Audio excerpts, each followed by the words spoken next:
Philippines is facing one of the worst natural disasters in its history.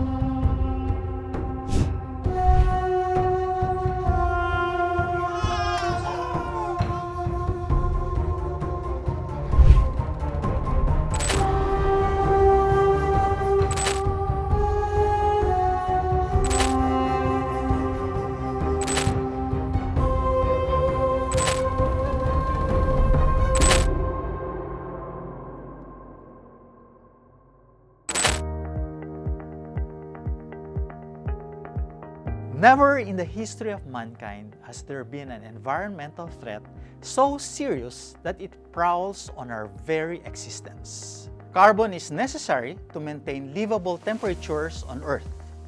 But our excessive carbon emissions from burning fossil fuels, deforestation, and living a consumptive lifestyle have supercharged our atmosphere with this greenhouse gas and raised global temperatures. Stabilizing greenhouse gas emissions globally is essential to combating climate change. And this is what the Paris Agreement under the United Nations Framework Convention on Climate Change seeks to accomplish. This legally binding treaty, signed by 196 countries, aims to keep global warming preferably to 1.5 degrees Celsius compared to pre-industrial levels.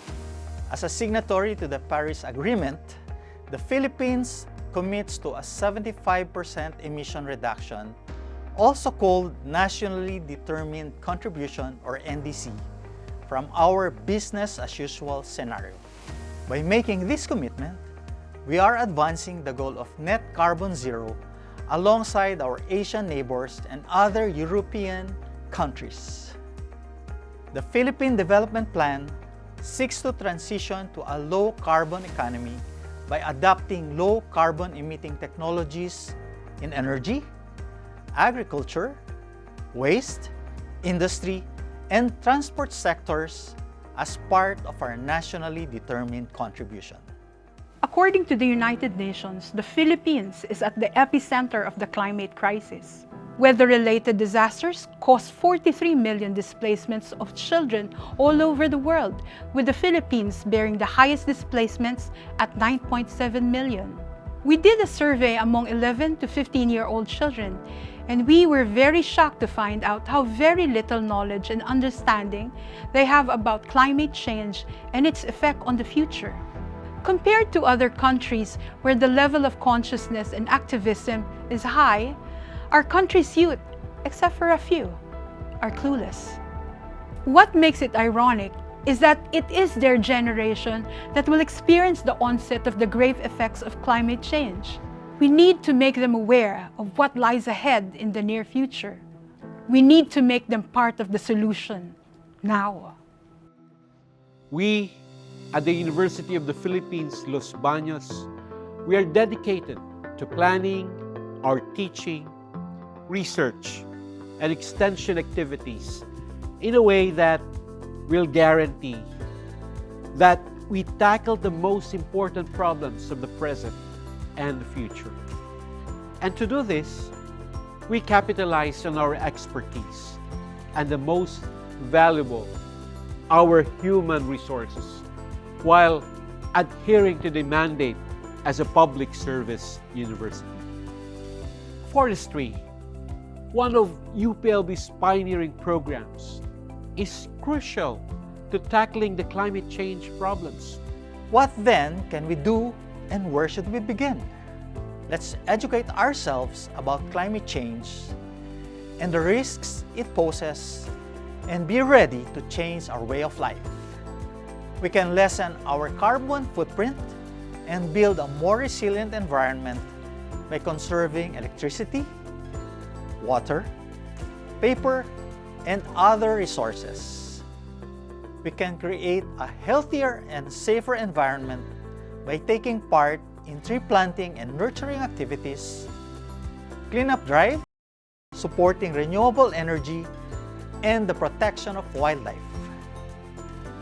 More importantly, we can be advocates for these initiatives in our community and scale this up at the national and international levels. We are capitalizing on our 30 years of experience in educational television. We have seen the power of storytelling in educating, changing mindsets, and strengthening values. This initiative is worth doing. This will bring people together and offer what we can do as a country to combat climate change. Through 1,000 forests, we will establish a village where people are aware, proactive, and committed to building a resilient future for all. Nothing could convey this crucial message to a wider audience, especially the youth, than film and music. Blending art, advocacy, and science through the musical film 1,000 Forests, we hope to raise public awareness of the importance of forest stewardship and the individual roles that each of us play.